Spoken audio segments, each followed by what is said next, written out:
All right, I want to welcome everybody to today's Noisy Reality. We're going to be discussing, in possibly two sessions, the question of philosophy of history, historiography, the writing of the Revolutionary War.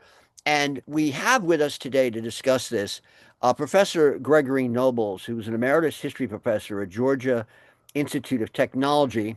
He's the author several years ago of a book that was published by New York University Press. And I'll just flash it on. I don't have a cover here. That may be a pretty poor flash, but it's Whose American Revolution Was It by Alfred E. Young and Greg Nobles. It was done in 2011. And Professor Nobles was a professor at Georgia Tech for 33 years. He has written very extensively in the field, uh, participated in a book on such subjects as John James Audubon, a book titled The Education of Betsey Stockton, and he's contributed many different articles to the standard and respected scholarly journals in this field, William and Mary Quarterly, Journal of American History, etc. We're talking today about whose American Revolution was it?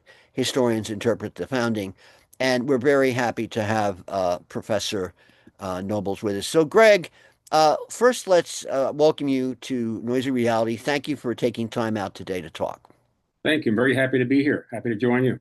Fine. Now, first of all, I'd like to get your opinion to start with about your reaction to the Ken Burns documentary series that just occurred. Um, Ken Burns, as you know, when you look at but AHA did a study just recently about how people interpret or are taught American history, and movies are clearly increasingly part of what people get Yeah. throughout the secondary school system and the university system in our country. And we're well aware of the fact that this particular series has gotten mixed comments. You know, we've gotten criticisms. People just watch the first 10 minutes and they get upset when people bring in the whole question of the Iroquois influence issue Yeah. on Yeah. the Constitution. So give us a sense of what your reaction is to it. Well, my reaction is I think it depends on who you are and what you bring to seeing it. Obviously, it's a long exercise, 12 hours. I had to divide it up in little chunks rather than just do 2 hours at a pop. But I really think there's a wide viewership out there. And I think is a wide range of people's backgrounds. If you came to the Ken Burns series, and you thought basically the American Revolution was some guys in blue coats over here and some guys in red coats over here fighting at each other in straight lines, and that everybody on the American side of the Atlantic was united behind the blue coats. Well, that's just not the case. And I think that's very, very clear. And you know, if people had that notion, then Burns, I think, very quickly dispels it. There are all sorts of people in the documentary. Yes, there are British Americans, male and female, white people. There are African Americans, Native Americans. There are British. There are Spanish. There are French. There are Germans. There are people who actively support the revolution. There are people who actively oppose it. And there are a lot of people, and we don't really know exactly what percentage, but there are a lot of people who, as best they can, try to stay out of it. Either they're indifferent to it or unwilling to get involved. And so there's a real mix. And so I think to the extent that Burns has brought that into our consciousness, that's very good. I think the American Revolution, of course, is not just about the 13 Atlantic colonies. It extends well into the interior, and it also extends around the world, as far away as India. And I think Burns can be commended for making that clear. That said, I think the Revolutionary series is very much about, or predominantly about the military side. A lot of muskets falling, firing, a lot of people falling, a lot of armies moving around. And you see this very graphically, literally graphically on the maps, which I think are very, very helpful. Burns spends a lot of time talking about not just the military experience, but particular battles. And he shows us that some military leaders, George Washington perhaps chief among them, are really quite remarkable, mostly successful, not always. But I think he also makes it clear that the experience of many common soldiers and frankly, many ordinary civilians is one of absolute misery. There's nothing really glorious about the fighting here. Not only are people getting killed and wounded, but the conditions under which common soldiers live in times when they're not actually in battle is still miserable. They're suffering from disease, they're suffering from hunger, they're suffering from cold. And so I think that any kind of parade ground image people might have of the American Revolution, or that may be portrayed later in 2026, needs to be taken very much into account. Mm. Well, one thing that was interesting about some of the initial critiques was because it included Native Americans and because Yeah, it included issues such as slavery and the question of African Americans later in later episodes volunteering by their feet to join the British to free themselves. yeah, And then, of course, women's history, it was immediately poo-pooed by some critics as politically correct, all the usual stuff we hear. And I find that personally rather unfair because that's part of what happened. yeah. That's what happened, whether people like it or not. And I say that as somebody who comes from a family that fought at Valley Forge on both sides of the family. So I find all that sort of reaction to it in the 21st century, frankly, revolting in a lot of ways. Um, and yes, Well, the Education of Betsey Stockton. I see Nancy has brought the book up. Uh, a big but fan. oh, that's your fan. But anyway, one thing I wanted to ask you to start with is let's talk about Alfred Young. Who's Alfred Young, and what's his importance? Because I remember when I read in 1976 that collection of essays he Yeah, did. right. What's the importance of Alfred Young in terms of American history and American Revolutionary War history? Well, it's funny you mentioned that collection of essays from 1976 because that was my introduction to Al Young. I didn't know him as a person. I was a grad student. That book came out, and it was a striking collection of essays. And it really made me think, not just rethink, but think about the American Revolution in different ways. And what Al did was to try to bring together some younger scholars, some more established scholars who were doing interesting work, but not just about the standard picture, the standard image of revolution. Al's own work has always been about people in the lower classes, ordinary people, he likes to call them. And there were essays about African American people, about women, fine essay about Tom Paine, written by Eric Foner. And I think what that book did was, and this was in the bicentennial year, you have to realize when it was published, it really did open up in a very, I think, impressive and emphatic way.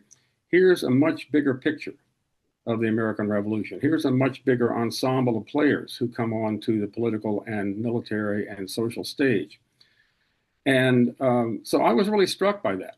I was only in my second, third year of grad school, I suppose, trying to figure out what I was going to do. But that book had a very profound effect upon me, as did the work of some other historians as well. But I think Al was that book. I later got to know Al at academic conferences. He became a very good friend, a very good ally. And I think he was one of the people in the profession who was very welcoming. He was probably, I don't know, 40 years older than I was at the time. He was a senior scholar. But, and I really, I don't like the term mentor because it's been used so many times and it's been so put into mentorship programs and so forth. I tended to think of Al really as an ally, almost in the political sense. Al was very concerned about people he considered to be the gatekeepers in the profession. Those people, mostly at Ivy League institutions, who would determine who was good, who was not good. Al was much more engaging, much more generous, much more able to take in, especially younger scholars, people like me, and say, you got a place here. You got a place in the profession. I remember one time we were at a conference, and I was maybe an assistant professor, and I was thinking, oh boy, am I ever going to get anything published? And he said, look, he said, stop thinking about that. Everything you write is going to get published. Now, that turned out not to be exactly the case, but it was very encouraging at the time. It was good to hear and good to have him as an ally. And so for years, I never worked directly with Al, at least not as a grad student. He was at Northern Illinois University. I was at University of Michigan. But I kept seeing him at conferences and kept in touch with him. And he would sometimes, say good things about pieces I had written. And so finally, in the early part of this century now, he invited me to write this section for Whose American Revolution Was It?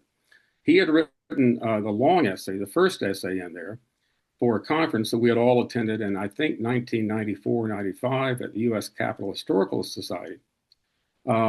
And he had written this essay about the transforming hand, beginning with J. Franklin Jameson and going on through the historiography of the revolution up to the middle of the 1990s.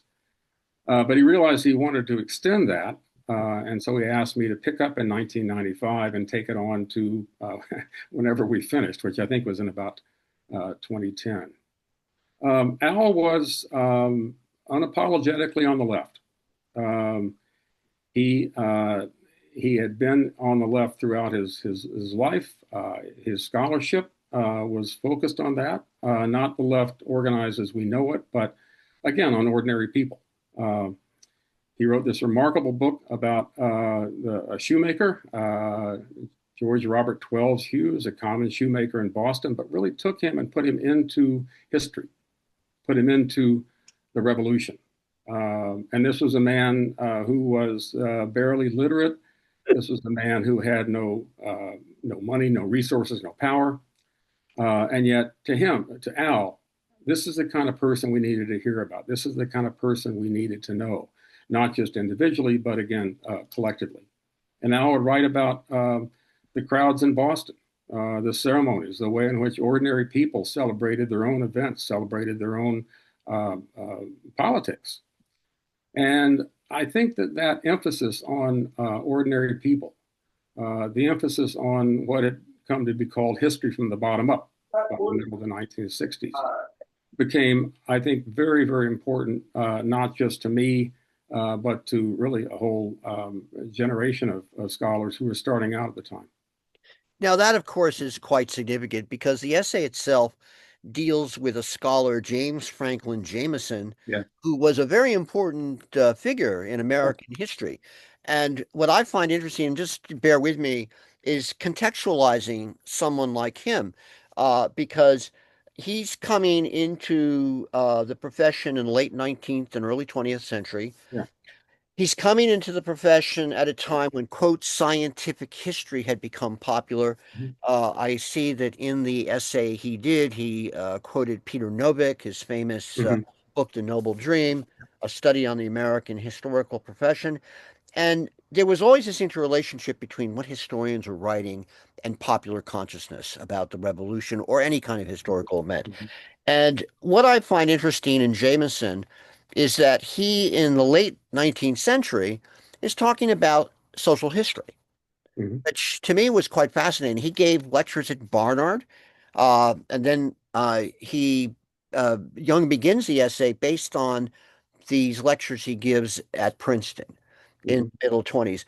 But I wanted just to mention that in this period of time, of course, there are big battles going on about the interpretations of American history and the Revolution.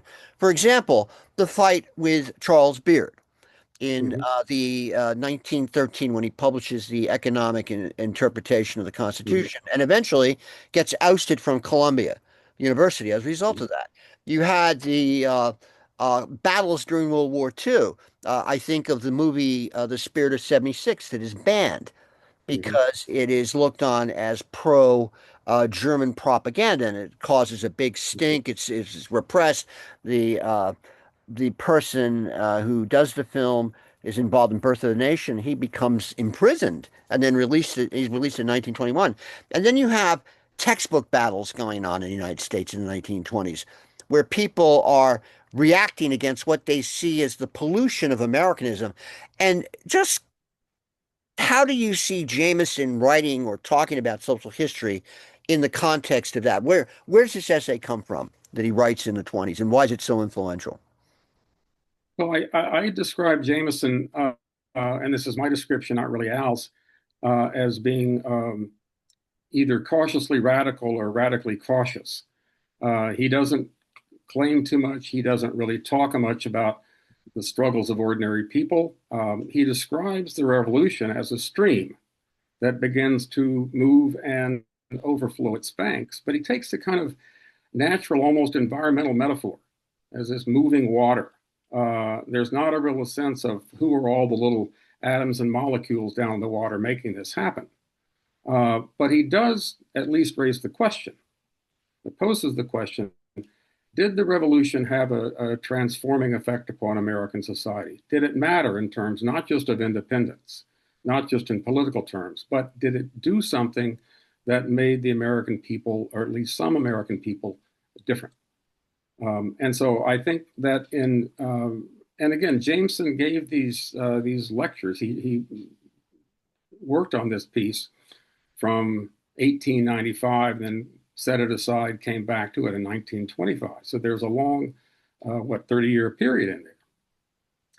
And yet, Jameson, I think, was not making a real declaration as much as raising some questions, suggesting, shouldn't we think about this? How do we propose this? And yeah, Charles Beard, writing in 1913, the Economic Interpretation, had created a bit of a firestorm. He questioned the self-interest, the motives of some of the founders, all the founders, I suppose.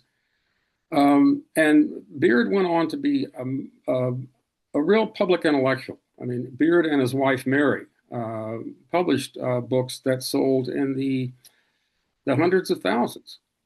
Beard was really a very central and popular figure. Jameson was not. Jameson was, kind of a classic academic. He was committed to the craft, committed to the field, but not really finding a really dramatically big and powerful audience.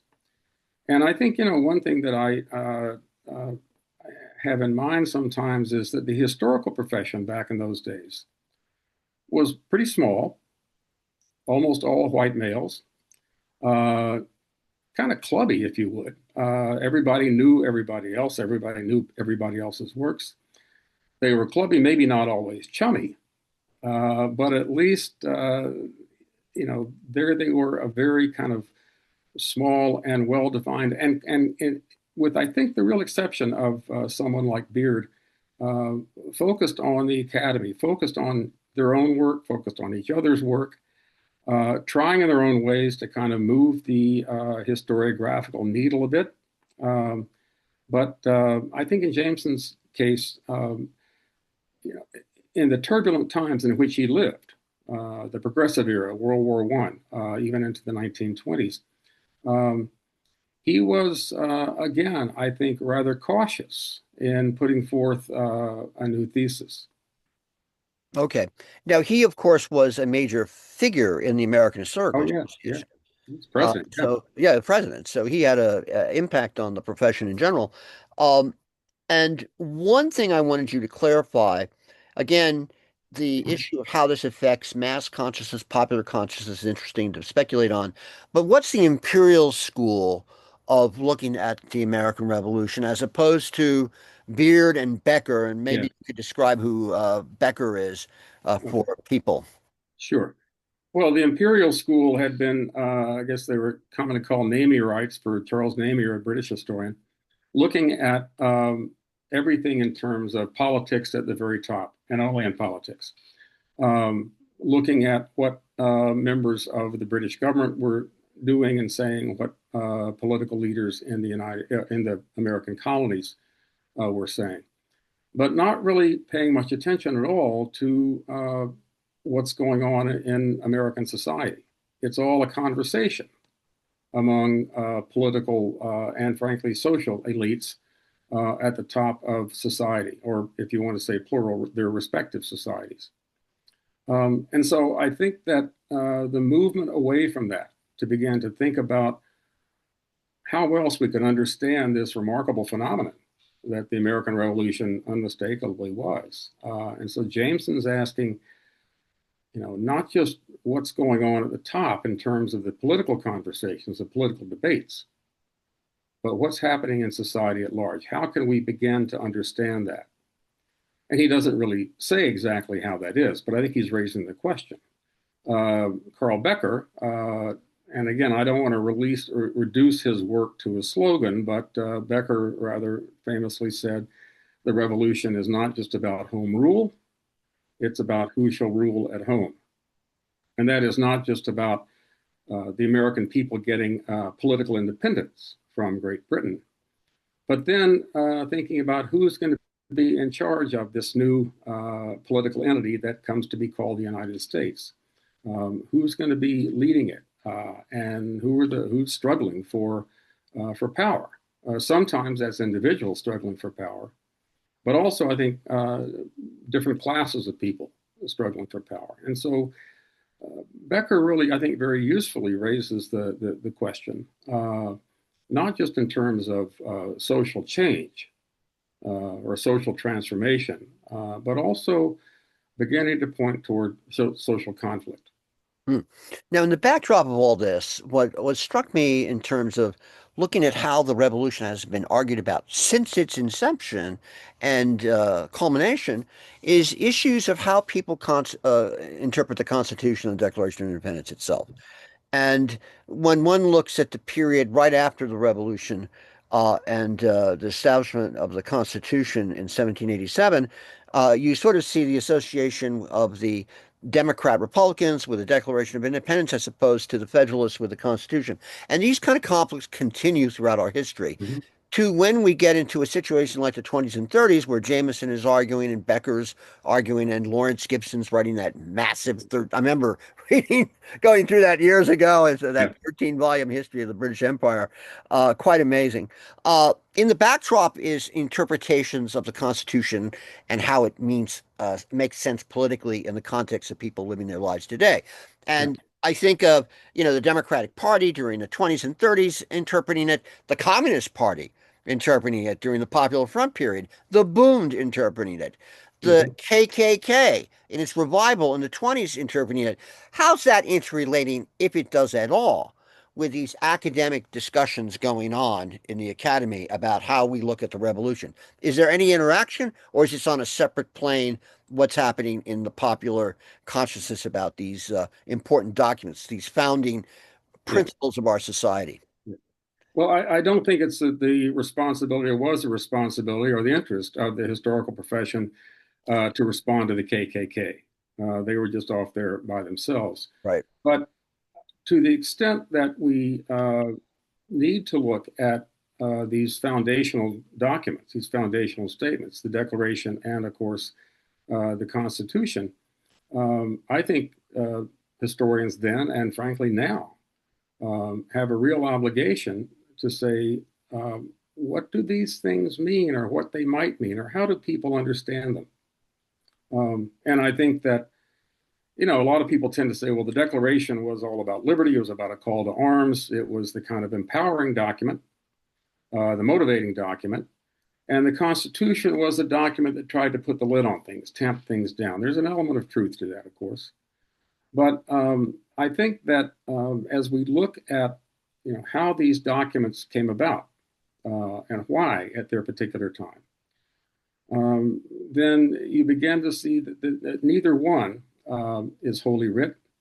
Neither one descended from the heavens. They were created by men, and they were all men, all white men, working in committee, trying to fashion some kind of statement in the case of the Declaration, and even more challenging fashion, to establish a system of government.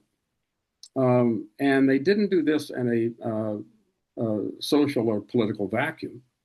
Yes, they did it alone. They did it behind closed doors. They did it only among themselves, the authors of both the Declaration and the Constitution. but they knew what was going on out in American society. They had to be aware of that. And so I think that their writing, their thinking, their talking and arguing and debating was influenced not just by each other, but by their understanding of what is happening in their world, what's happening to their world.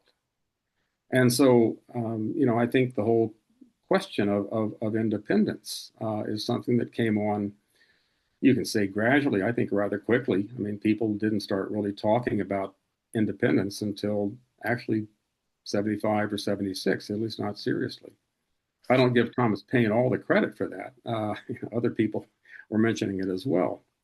But then I think the Constitution, builds on not just the military, but the political and social experience of the Revolutionary era, not just the war, although that was critical, but I think the aftermath of the war and really what the whole independence movement opened up. And this is where I think Jameson's notion of social transformation is very important, because people were transformed. You can't, as a common soldier or a common citizen, listen to the Declaration being read as it was out in public and not be struck by it and say, maybe there's something in there for me.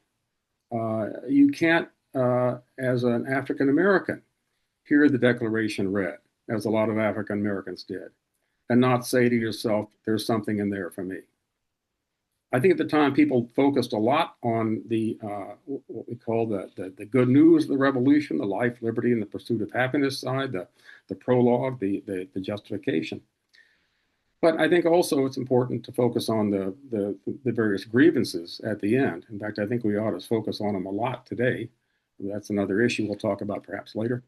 But the way in which that, not just that document, but what one might call the spirit of the times began to grip people.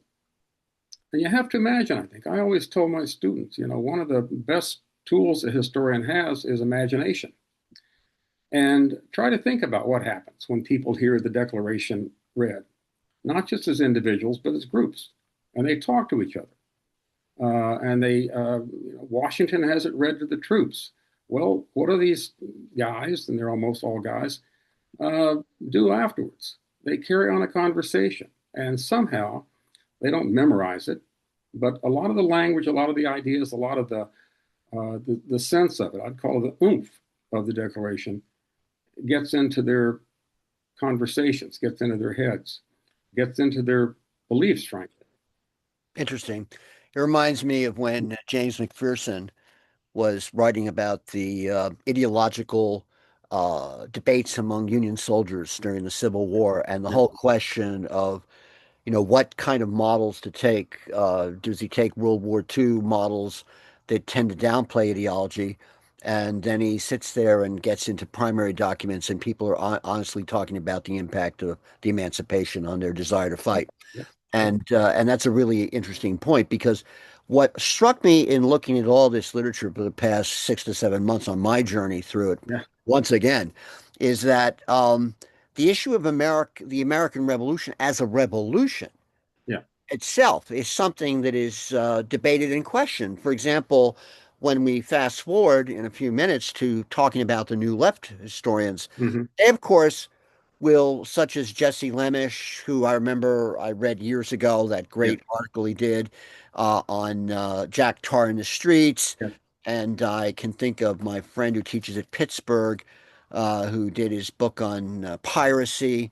Uh, Marcus Rediker. Yeah. Marcus, yes, Marcus. Yeah. I remember I had him come to New York when he did his dissertation, Yeah. because I thought it was really cool to do a dissertation on pirates, so I wanted to figure out Yeah. what he had to say. But the whole Yeah. question of the masses and the average person being moved, what I'm struck with in the essay that Alfred Young writes is that this was something that was really downplayed Mm-hmm. by many historians. In fact, if we extend it into the Cold War, someone who I respect in certain areas, such as Samuel Eliot Morison, on Mhm. his military history of the U.S. Navy in the Pacific. I don't necessarily agree with him on his politics when he writes his other books. And I was Yeah. wondering if you could comment about that. What intellectually was so difficult for them to understand that there was indeed, at the grassroots, a change in consciousness starting from 1763 up to 1775 that could create a situation where there was a spontaneous military and armed uprising against the British uh, that would obviously depend on mobilization at the grassroots. Why did they ignore that? Well, I think they perhaps ignored it or didn't want to talk about it because it wasn't their social background. And again, I don't want to generalize horribly here, but a lot of these people, men who were in the historical profession, came from the upper reaches of society. Samuel Eliot Morison very famously used to come into class at Harvard wearing his riding getup. He had just come in off his equestrian events. They'd refer to him Uh, as Admiral. yeah, well, and he also, thought anybody who didn't know about sailing was, beneath uh, consideration, if not contempt. Um, and so I think that, a lot of these men coming from the East, coming from, if not elite, but somewhat entitled backgrounds, um, saw that the kind of conversations they carried on among themselves was, in a sense, what they were looking for back among people in the revolutionary generation. Um, the action seemed to be in the words, the action seemed to be in the debates, not so much in the streets. And there was a real question that people had.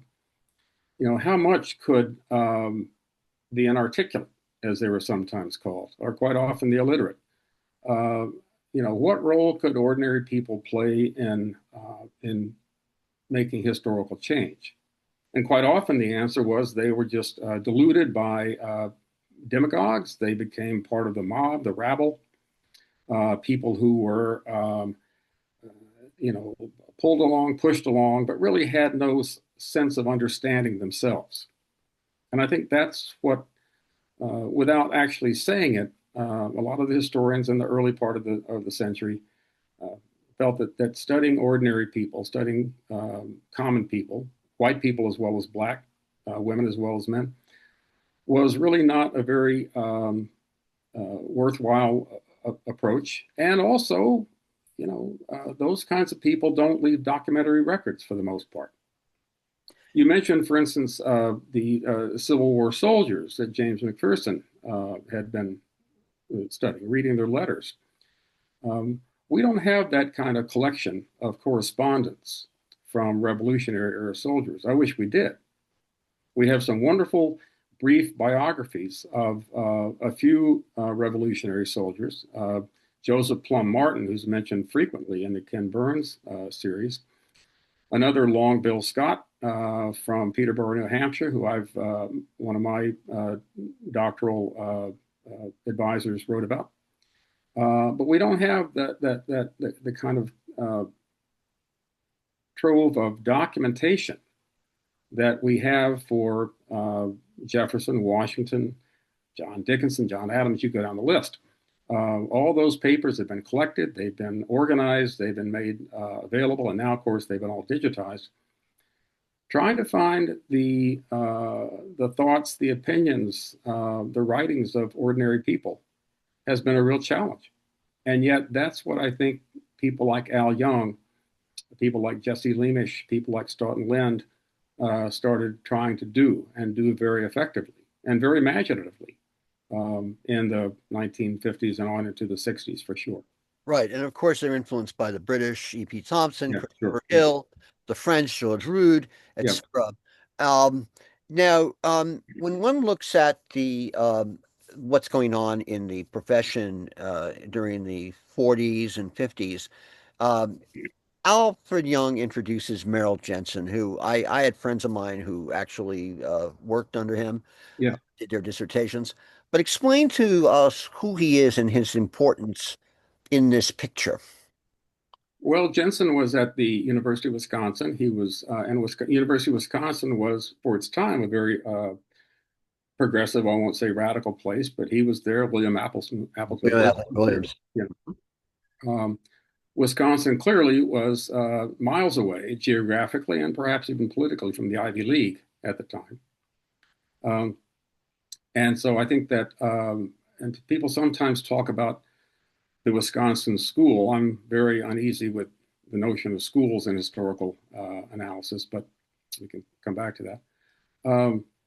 But I think that here were people at Wisconsin and frankly at some other universities beginning to think outside the box, to use the trite phrase, or the intellectual constraints, the political constraints, frankly, of the historical profession. And not just the historical profession itself, but I think the larger political and social context of the 1940s and certainly by the 1950s. Okay.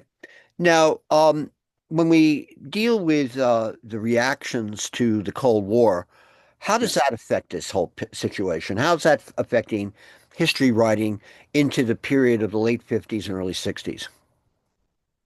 Well, very much. I mean, you had some historians brought before HUAC, the House Un-American Activities Committee, but without that, people had to be careful about what they said. And there was an emphasis in the wake of World War II, in the wake of having defeated the fascist powers, and now with the rise of the Soviet Union or the competition of the Soviet Union, there was a sense that the United States, America, really had to not just prepare itself militarily, but prepare itself culturally and intellectually. This was the period, for instance, when the field of American studies came into existence. The notion that somehow in academia, people could determine what is essential, what is necessarily, perhaps even you might even say unique about the American experience. And that was, it was an interesting field of inquiry. But it's also, I think, a somewhat politicized field of inquiry too. Why American studies as opposed to global studies? And so the context of the 1950s, when speaking out, at least speaking out against the political grain, could be not just unpopular, but dangerous. And people lost their jobs. Jesse Leamish, Stoughton Lynd, even Al Young. Young Al didn't really lose his job, but he never got a job at one of the big Ivy League universities, one of the big PhD factories. And so I think that that chilling effect of the 1950s in the wake of the Cold War, in the midst of the Cold War, really had a profound effect upon the profession. And that makes, I think, the writing of people like Stoughton Lynd and Jesse Leamish, and yes, Al Young, all that more impressive and frankly courageous. Hmm. Now, we had the issue you raised, Stoughton Lynd, who was at Yale, Yeah. and who basically was very involved in the anti-war movement and the civil rights movement, as was Jesse Leamish. Mhm. Um, and I know that McNeil at Chicago made a comment to him where he said, it's not appropriate for you to be here, your politics, etc. And it's sort of interesting because I met all these people that basically mess with these guys years later, Yeah. and they had basically gone through experiences like Bernard Bailyn at Harvard, gone through the 68, 69 bust at Harvard, which obviously had an impact on him. And just share with us, because we're sort of getting into the period of the 60s and 70s with Balin and other notables like that who had a great impact on the way we see the revolution. Balin, of course, was doing that annotated study of all the pamphleteers of Yes. the Right. Yeah. revolution. Yeah. Yeah. And as I understand it, he only finished one volume of that. Is that correct? I think so. Yeah. Yeah. But yeah. So just discuss that and how you see what happens in the 60s really change everything. Because I know these guys got involved in an attempted coup d'etat against the American Historical Association in 69, Yeah. and all that. But that's sort of the tumultuous and tumult of that times. Just what's your take on all that? Well, you always come back to, I think, the old joke attributed probably to Henry Kissinger that the reason that academic fights are so strong is the stakes are so small. Uh, but I think in terms of the stakes of American history, they were not small, and they certainly haven't proved to be small. But I do think that some of the people I will call, well, to use Al's term, the gatekeepers uh, at the Ivy League institutions, the leaders of the profession, looked at people like Lind, looked at people like Leamish, looked at people like Al Young, and said, really, they're writing about their own politics. They're on the left. Maybe they're in the party. Who knows? And that, when they wrote something or took a stance that seemed to be political, then they could be challenged and drummed out, or at least, well, in Lynn's case, yeah, essentially drummed out. Um, when they when members of the profession protected their own more moderate politics, that was just business as usual. That's doing good history, you know. And I think that you know we don't like to write, don't like to have our scholarship be influenced by today's New York Times or writing only to current issues.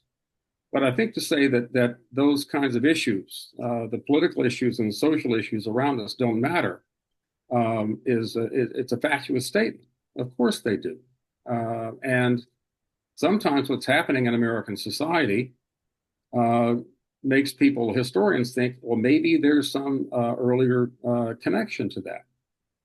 I just heard a talk recently by Peter Wood, formerly at Duke University, who wrote a brilliant book, Black Majority, in 1974, and it influenced me very much as a teacher, certainly. But as an undergraduate at Harvard, and then as a grad student under Bernard Bailyn, he had to be aware of what's going on in American society and among African Americans in the 1960s.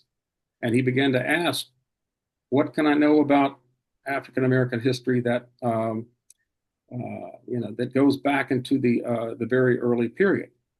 And I think it's true of a lot of people. You couldn't live through the 1960s and not be somehow aware of, impressed by, maybe disturbed by the social movements, people in the streets, whether in the civil rights movement, the anti-war movement, the women's movement.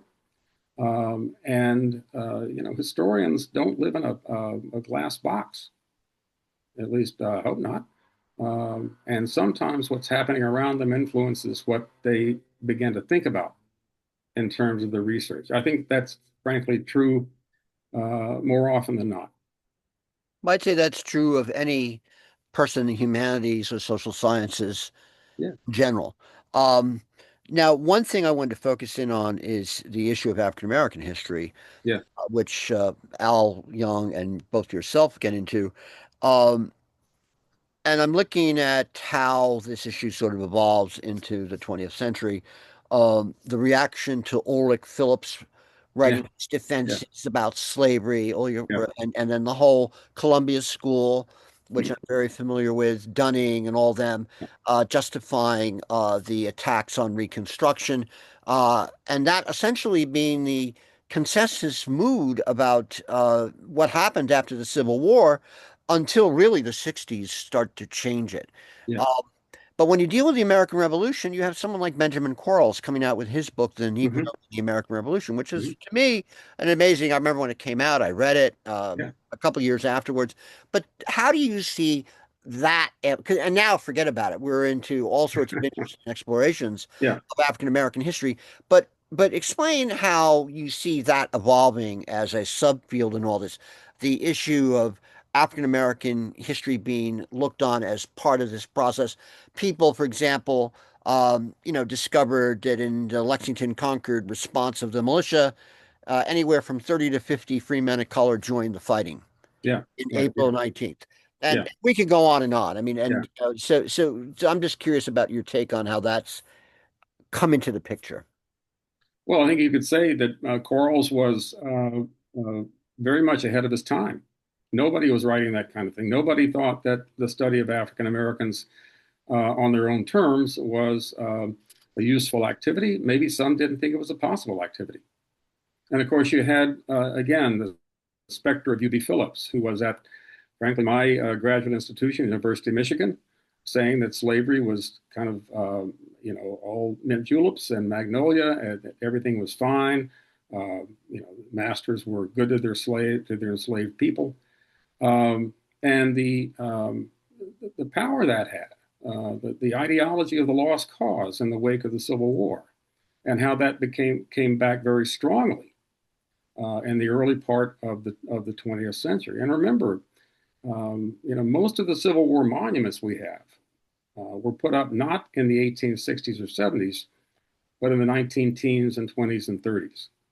And that, in a sense, celebration of the South and the lost cause had a I think, very strong effect on what people knew or thought they knew about history. And very few people challenged it directly. And I think, Quarles, by writing about Black people, went out very much on a political limb. And nobody joined him for a while. He was out there. And then gradually, very slowly, only in the 1960s did people start to write about slavery in, I think, the serious fashion we see now.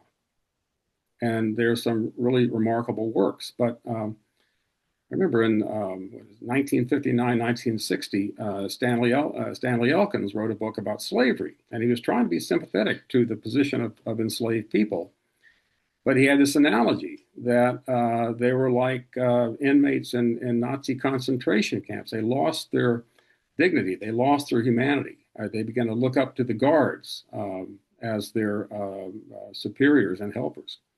He took that analogy of the concentration camp and applied it to the plantation, or what's now being called the enslaved labor camp, and said, "This is how we understand Black people. They were docile. They were happy." Kind of finding what he thought was a psychological explanation to the image that U.B. Phillips and others had put forward. But that very quickly began to change in the 1960s. And people who were aware of the civil rights movement, were thinking about the civil rights movement, later the Black Power movement, began to think about African American history in different ways. I have to say, just as a brief anecdote, a couple of years ago, one of my high school classmates wrote and said, "Why didn't we hear about this in high school? We were in high school in the 1960s. And yet, we didn't hear about African American history much." And I went back and got my high school history textbook, which was main author was Richard Hofstadter, probably the most prominent historian in the country at the time, big public intellectual. It said virtually nothing about slavery, except kind of repeating the Phillips line that most slaveholders were kind, that most enslaved people and the enslavers got along well, and the plantation was kind of a happy place. Didn't mention at all Frederick Douglass. Didn't mention Harriet Tubman, Sojourner Truth. They were not even in the book. And that was, I think, a reflection. And this was in the mid-1960s of where the profession had been in the 1940s and 50s, what had become the common wisdom that makes its way into history textbooks for high school kids like me. I mean, that's a battle we're still fighting, and I'm going to be fighting a bit more. But that's another issue. Well, Yeah. I'm just curious your sense of how do you look historically at how the bicentennial happened as an event, as a cultural event in our society, and then maybe your thoughts about what could happen now with his 250th anniversary. When we go back and look at the 1876 Yeah. bicentennial, what do you see in these? Are these simply performative social functions of a society, or what impact do they have, or any, on these intellectual currents we're talking about in terms of mass history? Yeah. Well, I can't speak as much to 1876. I wasn't around for that one, but I Right. was around very much for Right. the 1976. I was in graduate school. Um, and as I mentioned, it was in some ways a very exciting time because this emphasis on the American Revolution. Yeah, some of it was just performances and parades and, kind of people marching around in 18th century garb. There's always that. But I do think that the bicentennial in 1976 did spur um, some good work, and there was money provided, not just through the National Endowment for the Humanities, but through other sources as well. And so I think that there was something in the 1960s, and this may be, of course, coming off the Nixon era, when we were trying to get over that, or thinking we could, that maybe we needed something that would bring us back together, something that would speak to our common heritage, our common roots, our common beliefs. And there was a lot about the bicentennial in 1976 that was superficially celebratory, not surprising, but that's just the way it went. But I do think that by turning the focus on early American history at a time when people were beginning to write early American history differently, was in my mind a kind of a very positive convergence. And, I think a lot of good work came out of the bicentennial phenomenon. Hmm.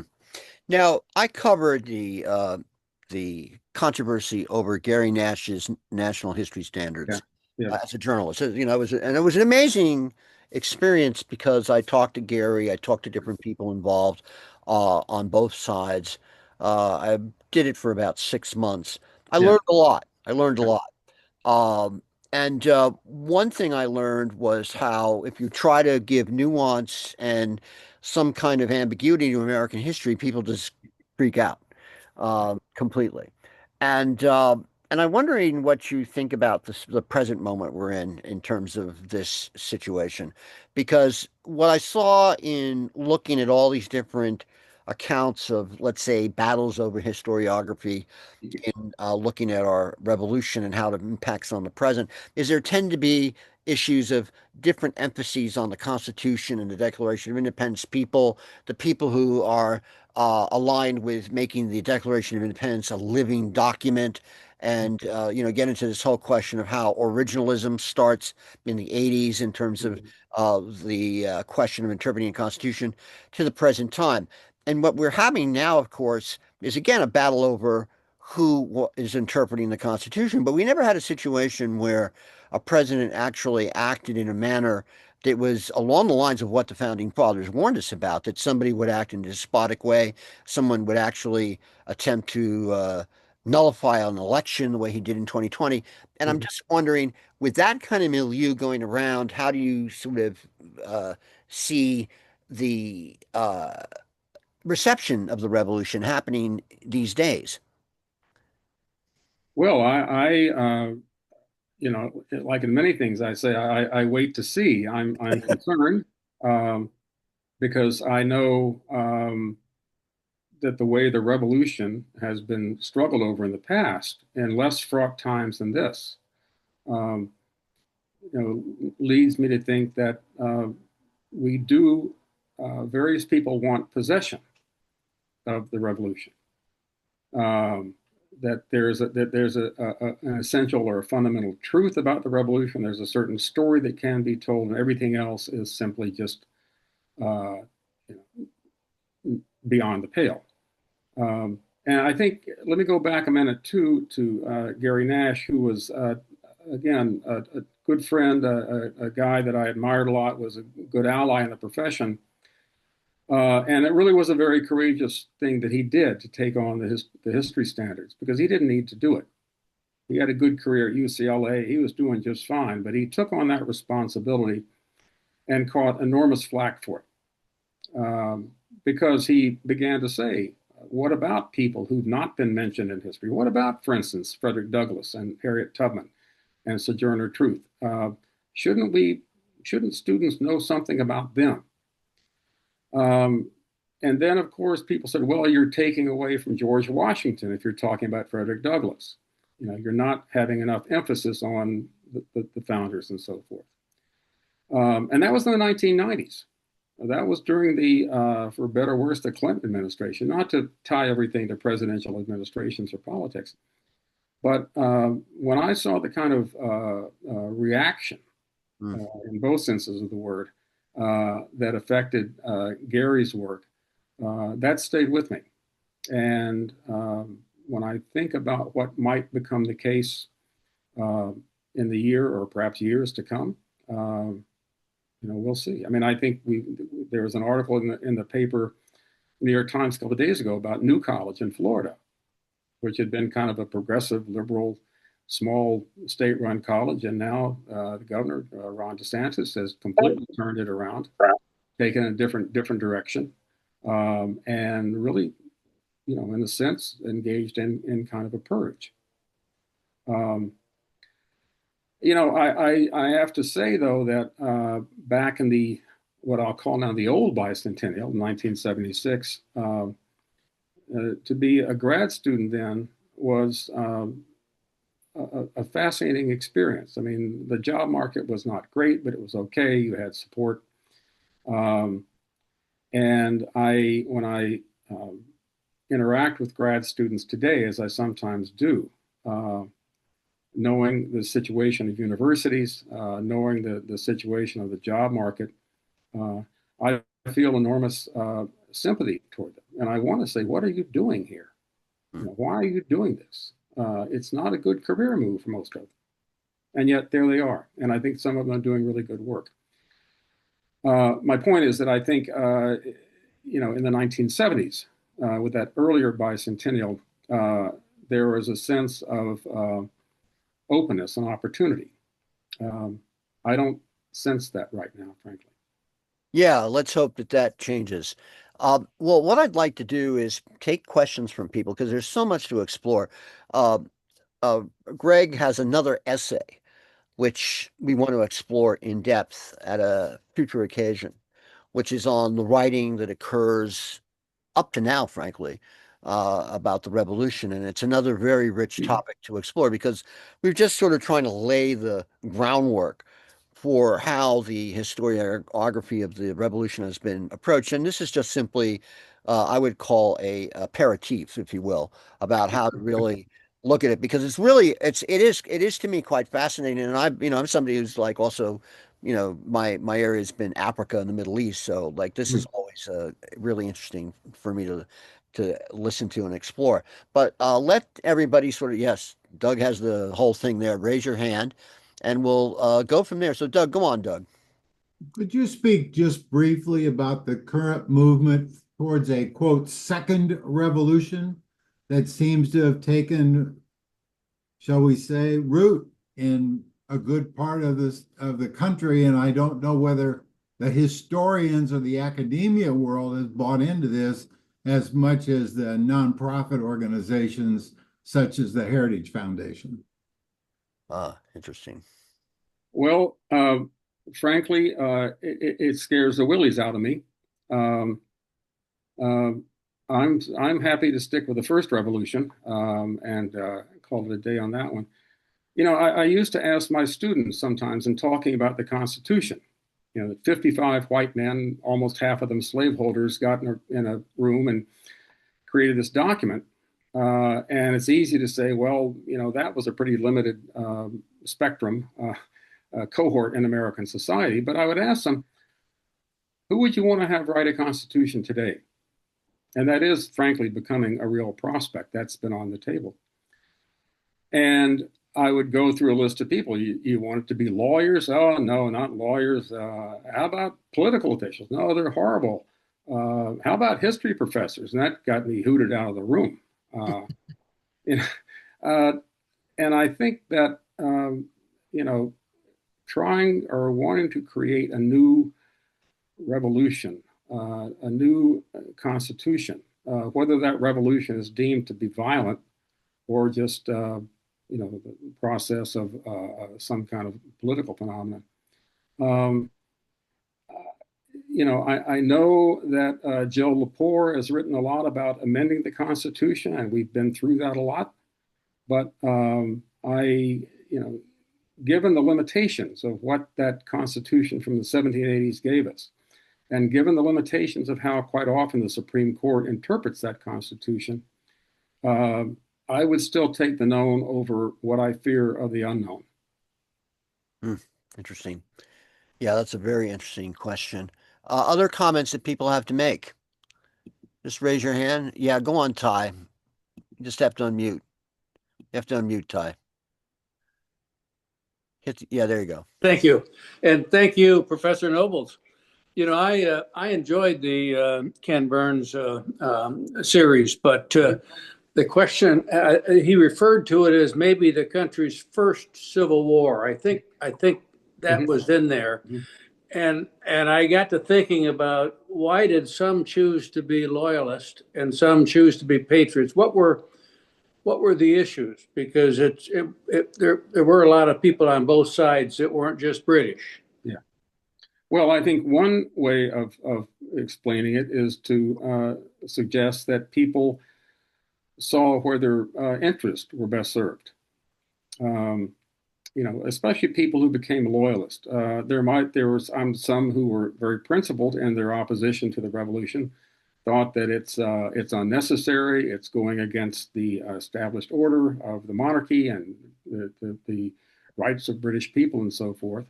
I think it's not easy to understand why people became loyalists. Sometimes harder, I think, to understand how people took that step to become patriots, or they're called patriots, literally to pick up a gun. And that's not a trivial step. And, you know, quite often people would be influenced by their community. You lived in a small town in, I don't know, New Hampshire, and, you know, your neighbors were joining up, and it was sometimes physically dangerous not to join up as well.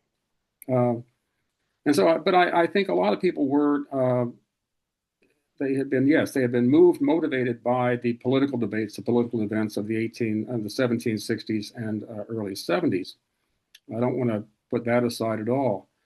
But I think that people had to think, as we always do, you know, what's in it for me, or where do I stand, or how is this going to affect me? And quite often people, you know, might have taken the very, you know, courageous step to become a member of Minuteman or to support the revolution in whatever fashion. Other people decided to stay loyal to the crown. And of course, a lot of people in the middle, and I'm talking about African Americans and Native Americans, had to figure, where are the best options? You know, if you're an African American, if you're enslaved, and British Governor Dunmore is offering freedom to slaves, that's an option. You go after it. When you know, the Washington finally decides to bring Black people back into the Army, there's sometimes an implicit notion that that'll be a source of emancipation. I think for Native Americans, the situation is much more complicated. Native Americans didn't sit around talking about taxation without representation. They didn't sit around talking about Parliament and the king and monarchs and so forth. What they had in mind was the safety, the integrity of their people, especially as people from the American colonies or from Great Britain began encroaching on their land. And so if you were a Native American leader, you had to think not what do I care about the British, or what do I care about the American colonists? What do I care about my own situation? Not just mine individually, but our own situation. And so there was a whole question of diplomacy for Native Americans. You know, which side do we go with? And sometimes maybe we change sides. So I think that, again, I said in the beginning, if people were to think that somehow the American Revolution was a bunch of people in blue coats on one side or red coats on the other, that's not the case. You know, John Adams one time famously suggested that a third of the people, the American people, actively supported the revolution, a third actively opposed, and another third were kind of indifferent or tried to be neutral, tried to stay out of it. Well, I'm not sure those proportions are exactly right. It's hard to measure, of course, and they change all the time. But I think the notion is a useful one. and I think you're bringing up the question of why people go to either side, gets into a number of issues that, frankly, we might not be able to determine on the individual level.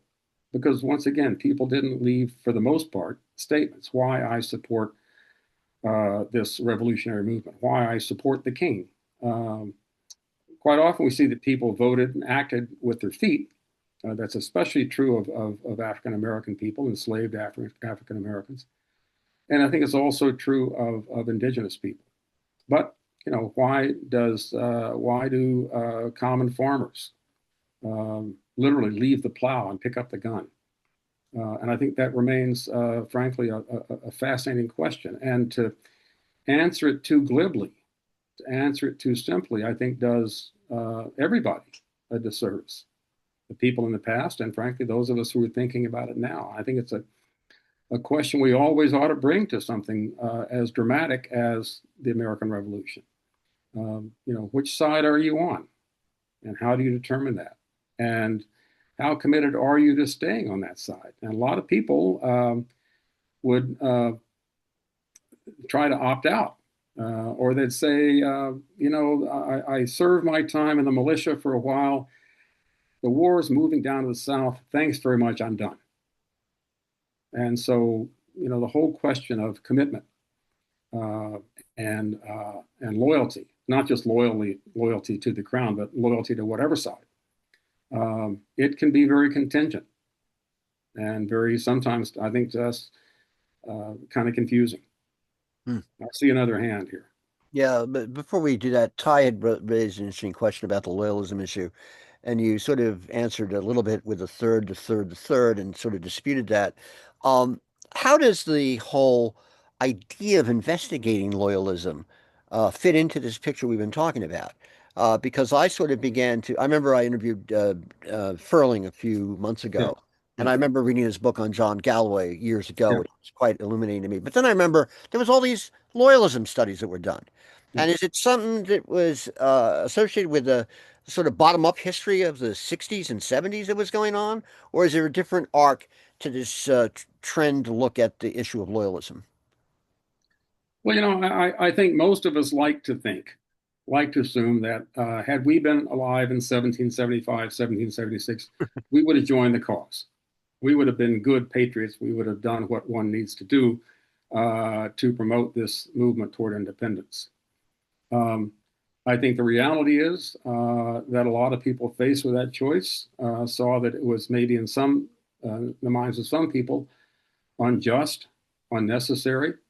And again, people's loyalism stemmed from their loyalty to not just to a particular monarch or to Parliament, but to the whole notion of being British and being part of the British Empire.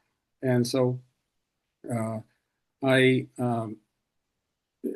think the loyalist, and I think some historians, Maya Jasanoff, who's featured in the Ken Burns series, has written quite a bit about loyalists and the prices they paid, not just financial, economic, but also physical, being beaten, being killed, being driven out of the country. And I think that it does bring up, in many ways, the question of violence in the revolution. And again, we sometimes see it as kind of parade ground thing where guns go off and people fall down. But it was vicious. It was vicious. And sometimes the most vicious attacks, physical attacks, came among people who had lived in parts of North America, but who despised each other. Maybe for their political position, maybe for some other wrong or sense of injustice they had from before. You know, I wrote my doctoral dissertation and first book on the Connecticut Valley, which had been a very divided area. The main political figure, main economic figure in the Connecticut Valley is a man named Israel Williams, who was, I wouldn't say the boss hog of the area, but he was a very powerful man, politically, economically. He really turned all the dials and the screws, frankly. And as soon as the revolution came about in 1770, actually in the pre-revolutionary era, 1773, 74, people went after him because he was loyal to the crown, yeah, but also because they had a lot of grievances that had happened before. And sometimes the way in which prior grievances, prior resentments get kind of incorporated into the political movement of the revolution is one that I think we have to be aware of without being cynical, but just to think about why people take the steps they take. Right. And I just before I go to Michael, Alfred Young in that essay brought up a very interesting stat when he quotes from Roger Palmer's 2-volume history of the Democratic Revolution that the amount of immigrants per capita were 24 from the United States per 1,000 as opposed to 5 per 1,000 in France. Yes. It's quite dramatic. Yes. But anyway, go Michael. Go on, Michael. Just have to unmute Mike. Yeah, okay. Did it. Okay. I wanted to get in this kind of sort of a follow-up to what you were just saying, but I wanted to ask you or get you to comment on the idea of this whole absolutism that comes about. In other words, where as far as interpreting the American Revolution, where the founders could do no wrong, everything, which actually would probably tie into originalism, where everything was kind of set in stone. There was almost a misunderstanding of human nature that this need to set up a godlike icon as far as the founders, as far as the revolution itself, and also the idea of during the revolution, the actual revolution, there were words that were put into the Declaration of Independence and ideas that those words expressed, and where you could be loyal to those words or fighting for those words, for those ideas, for those beliefs, but the actual pragmatic nature of the revolution sometimes countered those words and how that would affect people's loyalties. A prime example is the idea of slavery. If you look at the words of the Declaration of Independence, it would seem that you could easily say, well, that means slavery is wrong, and racism and civil rights should be celebrated. But pragmatically, that wasn't part of the American Revolution. Right. So how might that have affected people's loyalties? So that's really two separate points, if you could address them. Sure, thanks. And I'll begin with the first point about the deification of the founders. I think we're pretty well over that. I think that Washington, Jefferson, even Adams have taken some lumps in the past 20 or 30 years, lumps that were frankly, quite justified. There's I think, a very wonderful book about George Washington called by Henry Winchek called An Imperfect God. And I think the term is, the title is itself, Washington is an extraordinarily good military leader. He turns out to be a very good political leader, at least a very good political figure, but he has this other issue that he's identified with and doesn't get away from, and that is slavery. And so how do we look at someone like Washington? And I think it remains, a complicated issue. One could be cynical and just say, well, he was a slaveholder. He and Jefferson didn't believe in freedom. They enslaved other people. That's certainly true, but I always, again, told my students that cynicism is intellectual death. You can be skeptical. You can raise questions. But cynicism means that you already have the answer before you even ask the question. And I think that's simply to look at some figure like Washington or Jefferson or any of them and say, well, they're slaveholders and therefore anything else they do or say has no import. that's not, I think, a very intellectually or politically or morally effective way of going about it. And I think that we've learned through the case of scholars like Annette Gordon-Reed writing about Jefferson, Henry Winship writing about Washington, that these are complicated figures and how we see them, not just we superannuated white people, but how Black people see them. It becomes something that we all have to try to come to terms with. And I think by the same token, I mentioned that neither the Declaration nor the Constitution came down from the heavens as Holy Writ. And I think as we understand what went into the writing of both of those documents, what got in and what got left out, especially in the Declaration, we have to see them as part of a human and a political process, but also see them as documents that still somehow resonate to us. And yeah, people in the 1770s could be, as I said earlier, could be kind of swept up in the rhetoric of the Declaration. All this talk about life and liberty and equality. And even, I think, looking at the Constitution that provided at least a measure of self-government, representative government. People could be kind of swept up by that. We know the flaws of the Constitution. We know the flaws, the limitations of the Declaration. And yet, as Americans living in the 21st century, we have to try somehow to make sense of that and to hold these sometimes contradictory notions together in our heads. Here is the continued existence. Some people would have said at the time, the necessary existence of slavery. And here is this promise of freedom and equality. How do we put those together?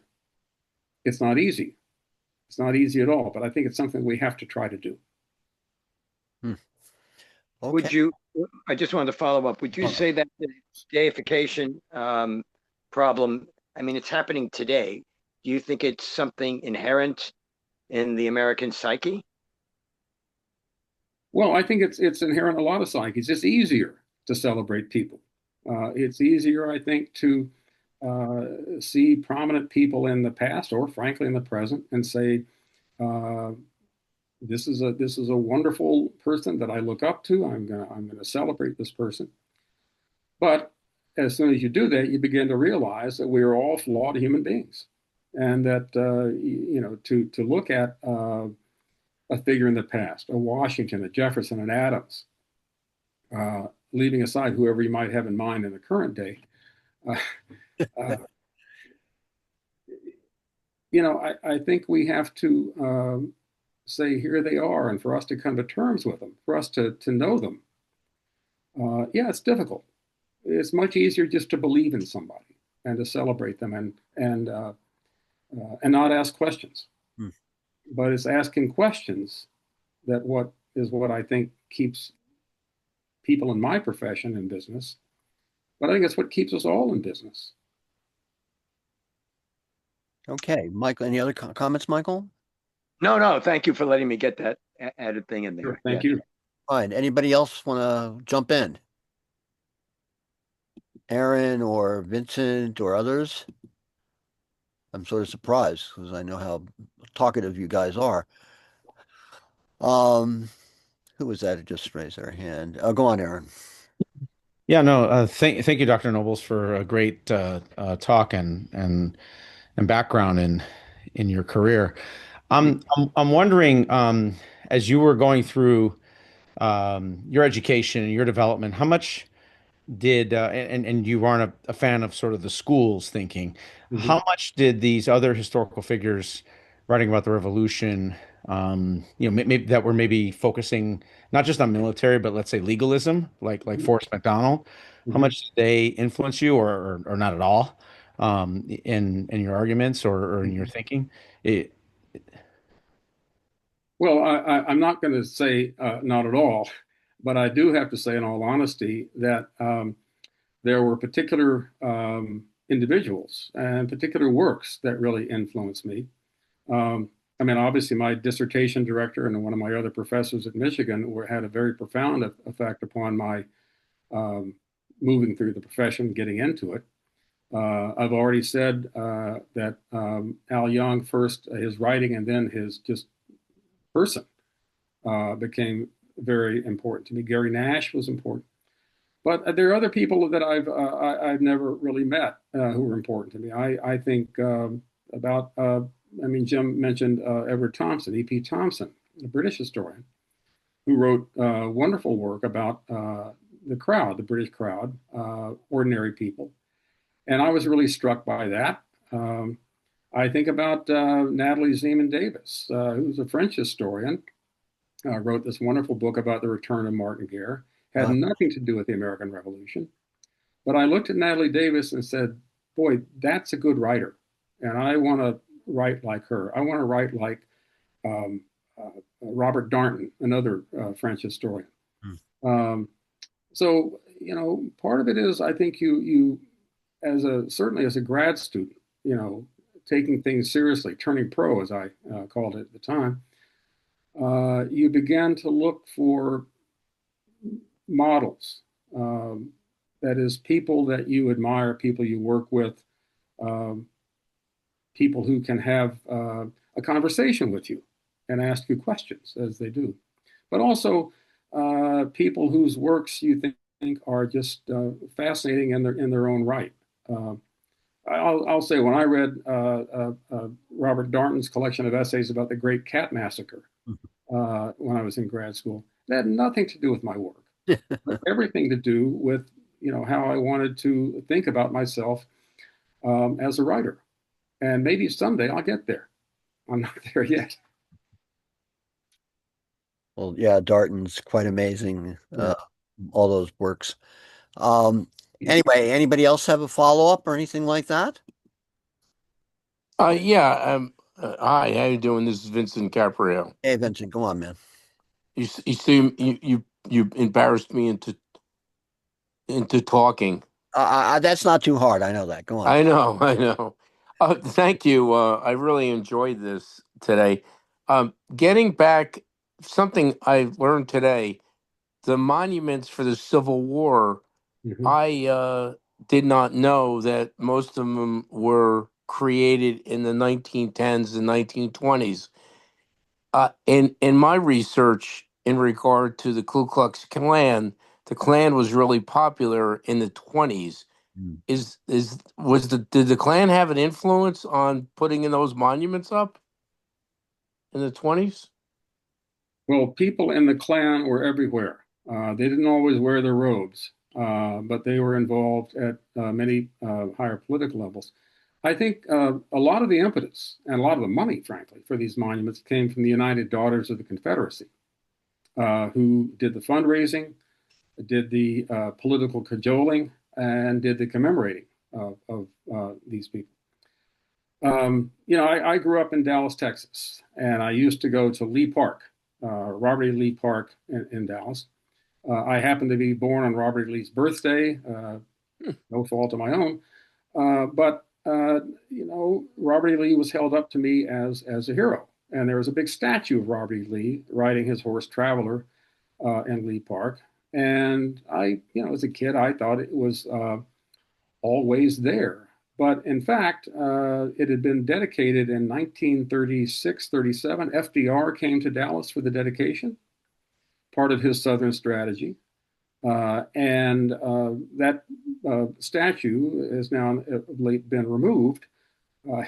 It was bought by some guy who owns a golf course down in South Texas. So you can go down there and practice your putting in the shadow of Robert E. Lee. But they were, most of these monuments, especially the ones celebrating all the generals, came quite a bit after the Civil War was over. Most of them, yeah, in the first 3 decades of the 20th century.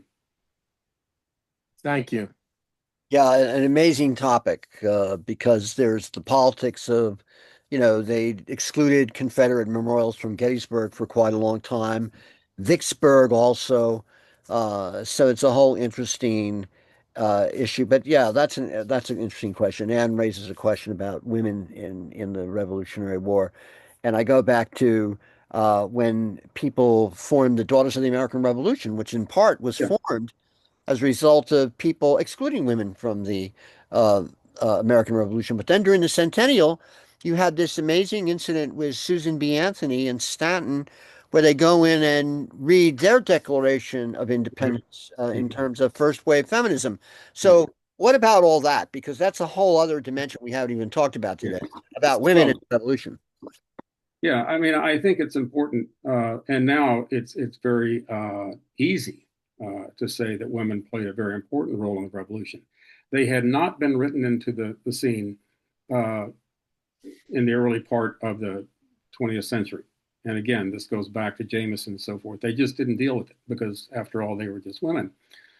But I think we've had, a lot of work that shows, first of all, the economic role of women taking part in the boycotts, but also producing uh, food and clothing during the war itself, sometimes for the troops, sometimes for their own families. The role of women, some of whom wound up, yes, in combat situations, so women who traveled with the troops. Um, I think the unkind term is called camp follower, which normally is kind of a slur as prostitute. But at the time, they were called women associated with the army, a term something like that. Um, Washington was never all that happy to have them around when he was spending the winter at Valley Forge, except his own wife, Martha, was there. But they were there doing necessary work, cooking, cleaning, taking care of the wounded. And then, of course, there was a whole question after the revolution about the role women might play in the political world, even though they were not allowed to vote. They were not considered to be direct participants in the political system. But the notion was women can raise good boys. They can be Republican mothers, and they can raise their sons, not their daughters, but their sons to be virtuous political figures and teach them by example. Um, and so I think the revolution did spur a much better role for women. And again, it's like everybody else. Women hear the language of the Declaration. Women hear the language of that's around in the Revolution, and they say, "Yeah, that can apply to us too." I mean, Abigail Adams, of course, very famously is asking John to remember the ladies. People like Mercy Otis Warren are actually very much involved in political debates. And I do think actually what's striking, if you go back to the Ken Burns series, even the snippets of letters from Abigail Adams or occasionally Mercy Otis Warren, um, they're writing to men not just about how are you doing, but here are some big ideas you need to be considering. They're taking part in a political conversation.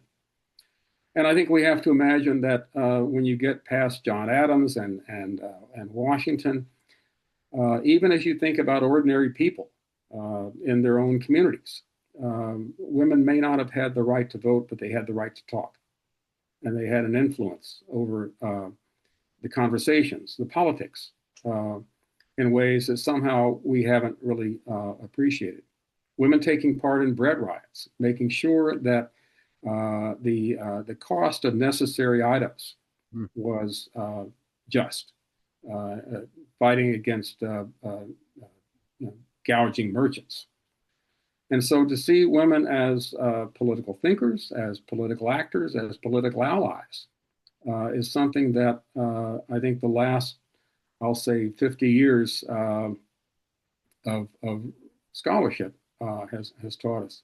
There are two books that came out in 1980, I believe, one by Mary Beth Norton, another by Linda Kerber, two really foundational works about women of the Revolution. And I think, very importantly, they put women very much on the stage and in ways that they hadn't been before.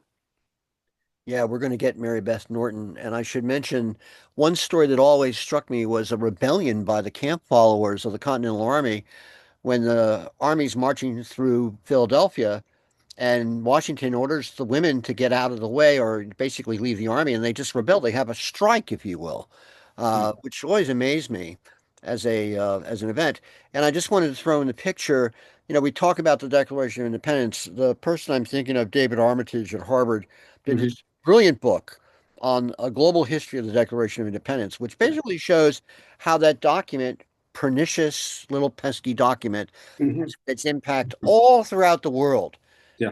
Many years ago, I interviewed one of the OSS members of the Deer mission to Vietnam, and he admitted that he helped Ho basically go line by line with the Declaration of Independence when they read it in 1945.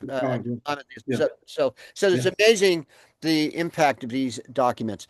In any event, I want to thank Greg Nobles. This is sort of part one, if you will. Hopefully, we can get you back and talk some more about the rest of the book because it's really very interesting and really very important, and we can explore in greater depth the more contemporary work of the past 30 years, which is what really your essay is about. And I want to just thank you so much for taking time and spending time with us during this lovely holiday season. Thank you so much, Professor Nobles. Well, thank you very much, and thanks to everybody who showed up today on Zoom. I very much look forward to coming back at sometime in the not too distant future. Right. We will plan that ahead. Okay. Thank you so much. Forward to 2026. Right. Thank you. Okay. Have a great day. Have a great week. Thanks a lot. Thank you, Jim, once again for putting everything on. Thank you, Aaron. Okay, guys.